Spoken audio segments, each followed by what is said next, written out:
The city of Hanoi has so much to explore. Temples, train streets, delicious food. But it's also one of the most chaotic cities we have ever visited. So you need to be organized. Don't worry, because in this video we are going to share with you the top 10 activities you cannot miss on your trip to Hanoi. Hi everybody, welcome back to our channel. My name is Naz. And I'm Alba. And this year alone, we've been 3 times to Hanoi, so we know what we're talking about. After doing pretty much all there is to do, we have curated the perfect list. And it includes the best coffee spots in Hanoi, because if you didn't know, Vietnam is an amazing place to grab coffee. So what are we waiting for? Let's get started. Number 1, Train Street. I'm sure you've seen these pictures in Hanoi. Well, Train Street is super famous because for some reason there's like this big train that goes through the buildings, very close to the buildings, and everybody just kind of sits down and takes pictures. But it's very chaotic. It's really hard to go inside the train track and like see the train from up close. They have to cut the road as well, so a huge line of like mopeds and traffic stops there, and there's just a lot of tourists trying to get the shot. We found it really hard to see the train passing while in one of the cafes inside of the track because the guards were blocking people from going in. Of course, there's too many people. So this is what we did. We approached one of the locals to see the timetable. Trains don't come so consistently, and it's important to have a rough idea when they're gonna come. The second is we found a local coffee owner who kind of approached us, and in some sort of arrangement, they let us in. It took a little bit of time, but they let us in. Of course, we purchased something at their cafe, but we were able to sit down, watch the views, and take amazing pictures while we were there. It's not very clear why the guards let sometimes people in and sometimes they don't, but what was pretty evident to us is that you're more likely to get through if you're with a local. We 100% recommend you to do this though. It is iconic, it is beautiful. The train is kind of not that big of a deal. It's just a train. It's just a train, but it's cool. One of the things that we would also recommend when you do go there is to check out the streets that are behind Train Street. We found a couple of really beautiful streets where you can have lunch. We had like a traditional pho there, and there's a lot of really beautiful coffee shops. So since you're gonna make the trip to see Train Street, get to know the area around, because it's also really beautiful. The second location you definitely have to visit is the Temple of Literature. This was actually one of our favorite temples to visit, and you can learn so much about the history. It was built over 1,000 years ago as an homage to their old leader Confucius. So throughout your visit, you're gonna be able to learn a lot about their history, about Confucius. The ticket only costs 30,000 Vietnamese dong per person. That is roughly $1.25 per person, which is pretty affordable. And it's also worth noticing that this place, the Temple of Literature, became the very first university in Vietnam. So of course it carries a lot of history. Overall, I found that it was a very peaceful place, and we just had a really good experience walking around and learning the history of Alba's favorite word, Confucius. Number 3, visit the Old Quarter. The Old Quarter is absolutely beautiful. There are so many places to shop, to eat, both during the day and during the night, and there's so many people around that it feels like it's the center of Hanoi. And in fact, it is. We recommend you to check the Catholic Church, which even though it's not in use, is still beautiful from the outside. This is because there was a lot of European influence from back in the days in Vietnam. So it's interesting to see. We also recommend you to check out the lake, and this is called the Hoan Kiem Lake. Exactly, and the Ngoc Song Temple, which is right in the middle of the lake. This was actually one of our favorite temples in the whole of Vietnam. Not because of anything in specific, but because there's a bridge that goes into the lake, and you have to access the temple through that bridge. And I thought that was pretty cool. Number 4 is Cafe Gian. Now, you're gonna tell me, why should we go to this cafe? It doesn't look very aesthetic when there's so many others in the city. But listen up, the history of this place is pretty awesome. When you arrive in Hanoi, you're going to hear about egg coffee. Egg coffee? What? A coffee and an egg? Yeah, but it's actually delicious. And Cafe Giang is the original cafe where it was created. Essentially, in the 1940s, milk and sugar prices soared in Vietnam. And there was this well-known chef called Mr. Giang who was infatuated with cappuccinos, and he wanted to recreate that, but obviously he didn't have the same resources in terms of ingredients. So he used the egg yolks to recreate kind of a yellow cream and put it in the coffee, and it turned out to be delicious. And so today, when you go to Hanoi, you will be able to see and find egg coffee quite frequently. And this is the birthplace of it. So of course, we recommend you to go check it out and try an egg coffee. Place number 5, the Note Cafe. And you're probably thinking, oh, another coffee shop. Well, this one is pretty special too. When you go in, you will notice that this is not an ordinary coffee shop. This is a place where there's literally hundreds, if not thousands of notes all over the place. We found this place on TikTok, like literally it was all over our feeds, and you've probably seen it too. I think it's worth paying it a visit. It's right in the center of the old quarter in front of the lake.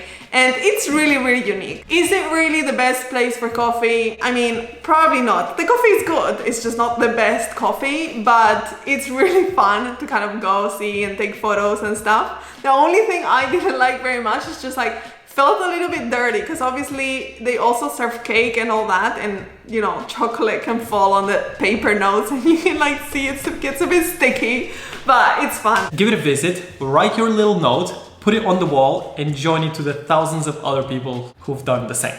Location number 6 is going to be Banh Mi 25. In our opinion, the best place to eat banh mi. A banh mi is nothing more than just a baguette with some filling. The reason banh mi's are a thing in Vietnam is because back in the day when there was French colonies in Vietnam, they brought some of their culture into the country. So obviously the famous French baguette kind of transformed into this really cool sandwich with Vietnamese ingredients inside, and the mixture, the crunchiness, it's like so delicious. In Vietnam, it's pretty iconic.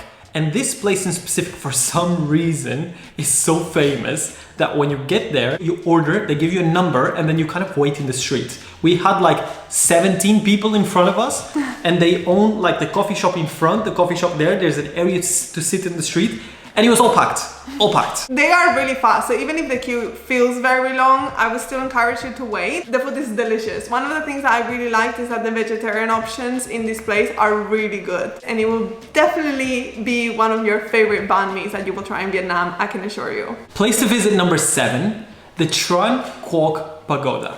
This is the most famous pagoda in Vietnam, perhaps, because when you go book your flights, this is kind of a picture of Vietnam that they show. It's this pagoda. It is free entry, so you don't really have to pay anything. And by the way, the pagoda is smaller than I thought. In the photos, it looks like really tall, but it's not actually that tall. You are meant to cover your shoulders. There's nobody checking because it's free entry. There's no security or anything, but obviously you want to be respectful of the culture and make sure you take like something with you in your backpack for when you arrive. It's really beautiful because the lake is huge. It's much bigger than the main lake in the old quarter, and you can kind of see the skyline at the end of it. A really cool tip that I would recommend is right next to the temple there is a Laika cafe, which you will see around Vietnam a lot because it's a branch, and they have a really cool rooftop where you can go and obviously order coffee. The coffee there is pretty delicious. It's really good. For some reason, it's really good. But the most beautiful thing is being able to sit by the window, order yourself a coffee, and just look at the views. Number 8 is Ho Chi Minh Mausoleum. This is where the leader Ho Chi Minh is laid to rest. So it's a place where locals go to pay their respects, but it's also open to tourists. Small problem with this place I found is that, well, they didn't let me in because I was carrying the tripod to the camera. And they were like, no, and they were just not open for communication at all. So I couldn't make it in. Alba did, however. Yeah, so just make sure you're not taking any kind of like tripod sticks or things that they could consider like harmful. And you also need to be covered, so make sure to do that in order to be able to let in. But you will essentially need to pass security, and then you will be able to see the huge kind of like statue or like structure that they have built for him.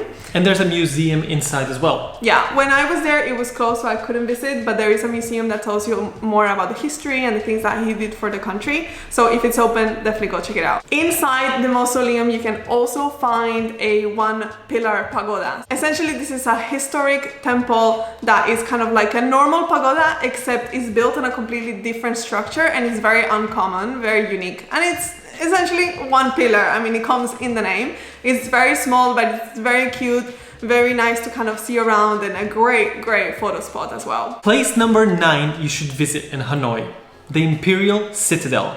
This is like a huge city. In fact, it was a city within a city many centuries ago. Me and Alba thought it was going to be a quick check, but in reality it is really big, and when you're walking there, your feet are going to hurt because you can spend easily an hour, 2 hours, 3 just exploring it. It was huge, so maybe instead of walking there, just get a taxi to get you there, because you're already going to walk inside like a lot.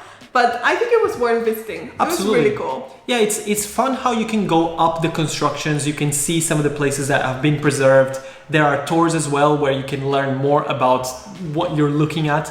But overall, it is great to have an idea of what the city used to look like back in the day. This citadel was built over 1,000 years ago by one of the emperors of the Li dynasty. And the reason why it's so cool to visit it is because it has a really big mixture of buildings. You can find temple, you can find a palace, a tower of defense, and even there's these gates into the citadel. One of them, the north gate, has holes from a cannon attack from the 19th century that was carried out by the French army, and it's just kind of so vivid to see the holes of the cannons on the arch. So this place is just full of history. Undeniably a must-see place. I visited a second time when I went with my mom. And there's also a bunker that you can visit, and it's inside. It's just that you have to like walk all the way to the end to find it. And when I went with Nas, we couldn't even see it because it was huge. It.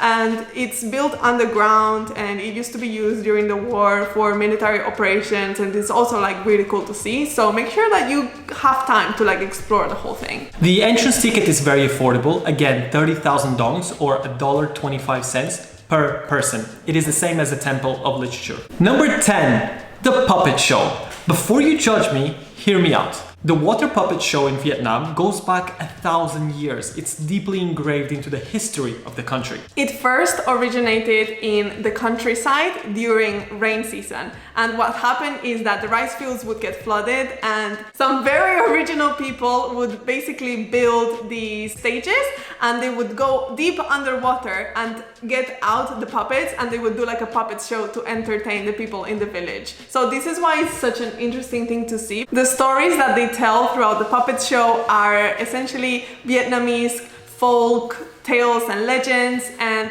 it's mostly songs, although there is a little bit of Vietnamese dialogue. If you want to, you can purchase an audio translation, but honestly I don't think it's necessary because the show only lasts 50 minutes and it's really easy to follow just kind of looking at the puppets. But it's really entertaining and really cool because they have like fire and things, effects like that that make the show really cool. There are about 5 shows a day, every day except for Sundays. And you have to buy the tickets in the morning of the show. Why? Because they sell out super fast, even though there's 5 of them. Tickets cost between $5 and $10. That essentially depends on the area of the theater in which you sit at. But I think that's gonna be everything for today's video. Make sure to keep an eye out on this channel. Hit the like button, comment your questions, subscribe. Because we will be coming back with a lot more exciting videos. So thank you for watching. And we'll see you in our next video.